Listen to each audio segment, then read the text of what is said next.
Are you frustrated with being ignored through text or email after telling prospective patients that you don't accept their insurance? Steal the script that my practice uses to convert 85% of these inquiries into new patients. Let's dive in. All right, guys, the purpose of this training is to provide a framework for efficiently and effectively responding to inquiries about pricing and insurance via text, email, or DMs. The goal is to establish clarity, build rapport, and quickly transition the conversation to a phone call to have a further discussion, then eventually from that phone call schedule them as a new patient. So we know how frustrating it is to just get hit with a text or email just simply asking, hey, what's the cost? I just want to know the insurance. This is going to help you be able to control that conversation and also answer in a way that is not going to leave you ghosted by these patients, because you directly answer it in context of the difference between physical therapy with you and physical therapy down the street. So we need to control the conversation and position value here. So I'm going to walk you through on how we use this within my practice, and we convert 85% of these inquiries into new patients. All right, so let's go through some general guidelines. So one, you always want to acknowledge them. You don't, what I see a lot of times is people just neglect it and completely deflect the question or completely ignore it altogether. And that is not a good experience for that lead, and it's not going to be effective. It's going to be obviously just as effective as if you just flat out answered it. All right, so address the person's question directly and affirm their interest. Provide brief and clear answers. Keep your response concise, professional, and easy to understand. All right, so we don't want to be sending a paragraph. And this is another thing too, that I see people answer this and be like, yeah, I don't take your insurance, but, and then they list 1,000 different reasons on why they feel that their practice is better than they did take insurance. And patients just, you're not able to, by doing that, you're not really truly tapping into the emotional response as you would if you get them on a phone call. So really, the whole goal here is we want to streamline to a call. All right, so relation to a phone call as quickly as possible for a personalized discussion. All right, you do not want to be caught going back and forth through text or email or DMs when this is something that should be transitioned to a phone call. You're going to be able to tap into that emotional response and be able to truly know if you can actually help this person, and then help them see the value in what you do as well. I'll skip over 3, conversation. The thing too is you want, when they come in asking about, hey, do you take insurance or cost, and ask all the conversation, you want to be able to take control back over that conversation and direct it where you want to go. So end each message with a question to guide the interaction and improve the response rates. Too often I see people just answer it and that's it. That really just puts the ball in the prospective patient's court, and now they're still in control of the conversation. So you want to make sure that you are directing this conversation with this response. We'll discuss how to go about doing that as well. Use language that conveys your expertise and that this is something that you see often. So you guys might be like, okay, this all sounds good, but how do we go exactly about doing that? So here is the word for word scripts for both insurance. If somebody's asked about insurance, it's gonna be a little bit different. If somebody's just asked about costs, it's gonna be a little bit different too. So I'll give you guys different templates for that. So example, let's say I have an issue, do you take insurance? Another one is like, how much is it? Okay, something along those lines. So let's tackle the one about I have a knee issue, do you take insurance? All right, so what we want to do here is state, hey, sorry to hear about the knee issue. I know that's probably frustrating. So here you want to acknowledge and you want to show empathy, and empathy goes a long ways. So that's a big part of doing that here. And then I know that's probably frustrating, because it probably is, right? It's a way of empathizing with them. Here is where we are trying to add value and state, hey, the good news is this is something that we see all the time. And then again, we want to make sure that we are acknowledging the inquiry. So with regards to insurance, all of our patients do have insurance and typically see a reimbursement. So all people are wanting to know actually when they ask, do you take insurance? It's not actually, they don't really care if you take insurance.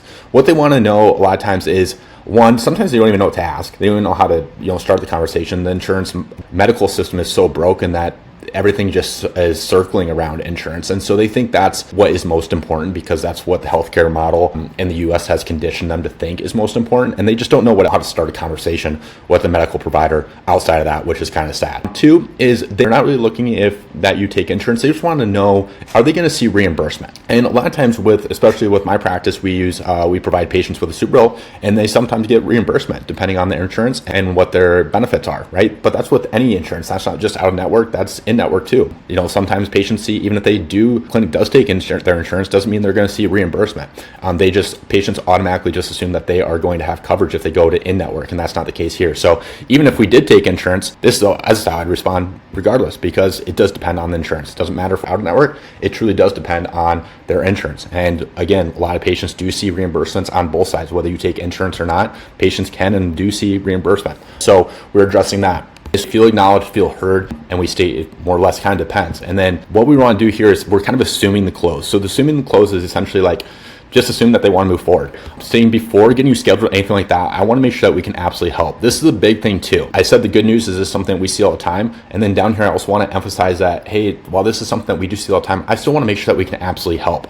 And then this is really powerful here because it shows them that you're not just trying to schedule them just to schedule them and just seeing them as dollar signs. You really want to see if you can actually help. And then when you get on the phone with them and you tell them that you can help, it is that much more powerful and holds that much more weight because you went to the call and not sure, being completely transparent with them, you don't know if you can help. So with that being said, what are some times today or tomorrow that would work for a quick call to learn more about what you have going on and more accurately answer any questions that you have as well? So this is the big one. So this is probably the most powerful question in this entire message. It really kills like 2 or 3 birds with one stone.